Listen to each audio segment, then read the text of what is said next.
आपके सामने देख रहे हैं महंगाई, पेट्रोल कहां पहुंच गया, डीजल कहां पहुंच गया। आप देख रहे हैं सरसों का तेल कहां पहुंच गया, सिलेंडर कहां पहुंच गया।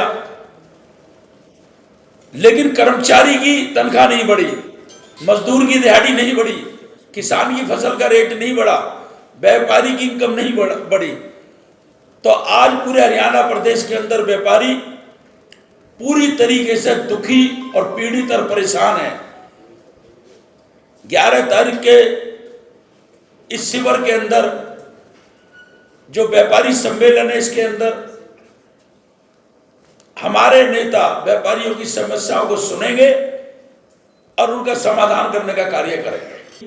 पानीपत हमारे व्यापारियों का एक दिल है, व्यापार का एक दिल माना जाता है।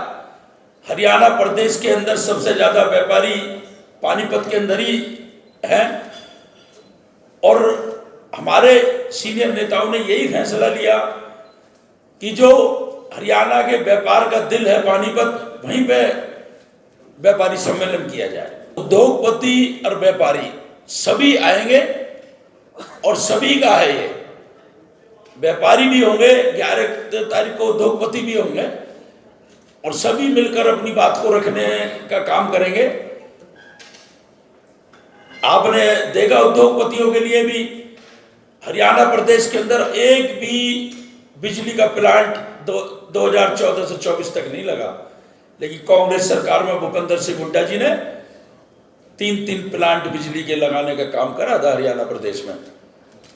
और 2005 से 14 तक भूपेंद्र सिंह हुड्डा जी हरियाणा के सीएम रहे। आपने देखा व्यापारी सुरक्षित था, सुख संपन्न था, व्यापारी की इनकम थी, महंगाई पे कंट्रोल था, सब लोग अपने तरीके से व्यापार में लगे हुए थे।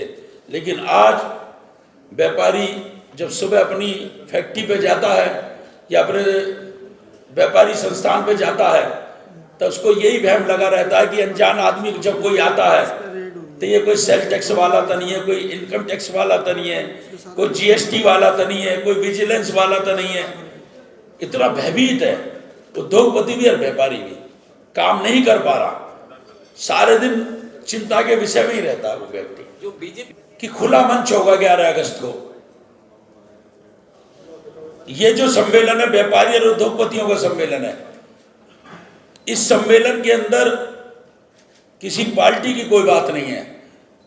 कोई भी व्यक्ति आके अपनी बात हमारे नेताओं के आगे रख सकता है और उनकी सुनवाई होगी और जो बात वो रखेंगे उसको 2024 की मैनिफेस्टो कमेटी के अंदर और घोषणा पत्र में हम लागू करेंगे और व्यापारी और उद्योगपतियों की समस्याओं को समाधान करने का काम करेंगे हम। और दूसरी बात आपने कहा, भाजपा वाली बात कही थी, दुखी सब हैं, कोई बाहर रोता है, कोई अंदर रोता है।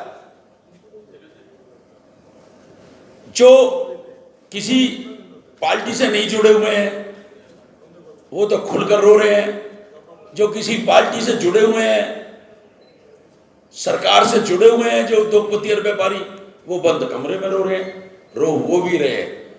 मैं भी व्यापारी परिवार से हूं, मैं हरियाणा प्रदेश व्यापार मंडल का चेयरमैन हूं, व्यापारियों की स्थिति को अच्छी तरीके से जानता हूं।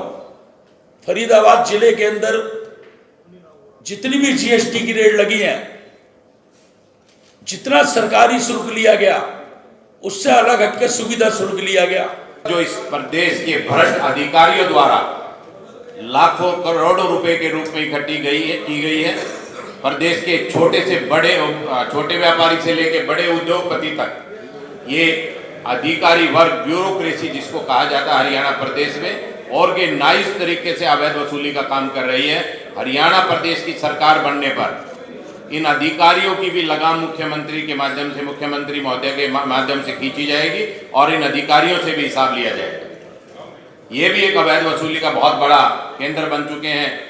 अधिकारियों की अगर संपत्तियों की और इनकी एसेट्स की जांच की जाए तो आज की डेट में इस हरियाणा प्रदेश के अधिकारी किसी बड़े उद्योगपति को भी धनाढ्य होने में पीछे छोड़ चुके हैं। कि आप लोग बढ़ चढ़कर इस व्यापारी सम्मेलन में ज़रूर हिस्सा बने और अपनी जो भी आप लोगों की मांग है, वो आने वाली सरकार कांग्रेस सरकार है, हुड्डा साहब हमारे मुख्यमंत्री बनेंगे, आप अपनी बात ज़रूर उनके सामने रखना ताकि हम उस पर विचार विमर्श करके मैनिफेस्टो के अंदर डाल के और अपनी ज़बान को लिखत में आपको दे सकें, ताकि आपको पूर्ण विश्वास हो आने वाले समय में हम आपका काम पूरा करेंगे। इन्हीं शब्दों के साथ मैं आपके माध्यम से पानीपत शहर वालों को न्योता देना चाहता हूँ। 11 तारीख को सुबह 11 बजे आर्या कॉलेज जरूर पहुंचे और आप सब प्रेस वाले आप लोगों से हाथ जोड़कर निमंत्रण है, आप जरूर आएंगे। धन्यवाद।